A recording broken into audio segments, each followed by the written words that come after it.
görkəmli idman xadimi, dağlıların dağ kimi güvəndiyi insan, dəyərli el ağsaqqalı, professor Cavanşir Kazımoğlu Qurbanovun vəfatından bir il ötür. 21 may. Bu tarix bizim üçün sadəcə bir gün deyil. Bu tarix qəlbimizin bir parçasının səssizcə bizdən ayrıldığı gündür. Bu gün atamız Qurbanov Cavanşirin haqq dünyasına qovuşduğu gündür.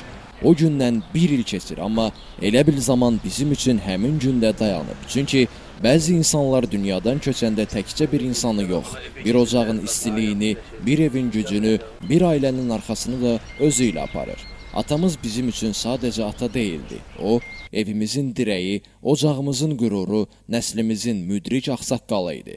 Babamız Kazım kişidən sonra bu nəslin sözü eşidilən, hörməti qorunan, hamını bir araya gətirən insanı idi atamız. O, ailədə və nəsildə təkcə öz yaşıdlarına yox, özündən böyüklərə belə dayaq olmağı, ağsaqqallıq etməyi bacaran nadir və müdrik insanlardan idi. Onun varlığı nəslimizə güvən verirdi. Hamı bilirdi ki, arxasında dağ kimi dayanan bir böyüyü var. Atamız idmançı, güləşçi olmaqla yanaşı, musiqini də çox sevərdi. Onun çox gözəl musiqi duyumu var idi. Biz onun sevgisi ilə böyüdük, onun tərbiyəsi ilə formalaşdıq. İnsanlara dəyər verməyi, dostluğu qorumağı, qohumlara sahib çıxmağı bizə atamız öyrətdi.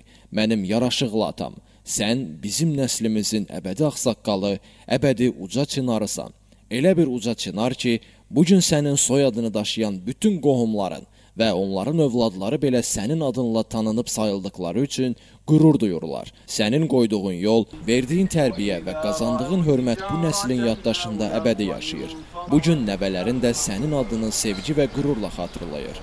Onlar böyüdükcə sənin necə bir insan, necə bir ata, necə bir ağsaqqal olduğunu daha dərindən anlayacaqlar. Bugün atamızı böyük ailəmiz, böyük nəslimizlə birlikdə ziyarət etdik. Bir daha hiss etdik ki, Hacı Cavanşir kişinin qurduğu ocaq hələ də yaşayır. Onun adı hələ də bu nəslin ən böyük qürurudur. Bugün məzarının başında təkcə övladların yox, onun adını sevən, ona hörmət edən böyük bir nəslin dayanması bir daha göstərdi ki, ata təkcə ailəsinə yox, bir nəslə dayaq olan müdrik insan idi. İndi isə onun yoxluğu ilə yaşamağı öyrənməyə çalışırıq. Amma nə qədər zaman keçsə də qəlbimizdəki ata həsrəti azalmır. Çünki bəzi insanlar unudulmur. Onlar ailəsinin nəfəsində, duasında, xatirəsində yaşayır. Bugün də atamızın adı, sözü, hörməti bizimlə yaşayır. Allah sənə rəhmət eləsin. Əziz atamız, ruhun şad olsun. Necə ki, sən Kazım babamızın adını hər zaman böyük qürurla yaşadırdın. Bizə də onun adına, yoluna, kişiliyinə sahib çıxmağı öyrədirdin. Biz də bugün həm Kazım babamızın, həm də sənin adını eyni qürurla, eyni şərəflə yaşadırıq, ata. Və sənin adın bugün də övladlarının, nəvələrinin, səni sevən qohumlarının, doğmalarının, əzizlərinin və dostlarının qəlbində, dualarında və sevgisində əbədi yaşayır. Cavanşir Kazımoğlu Qurbanovun övladları olaraq səninlə hər zaman fəxr edirik.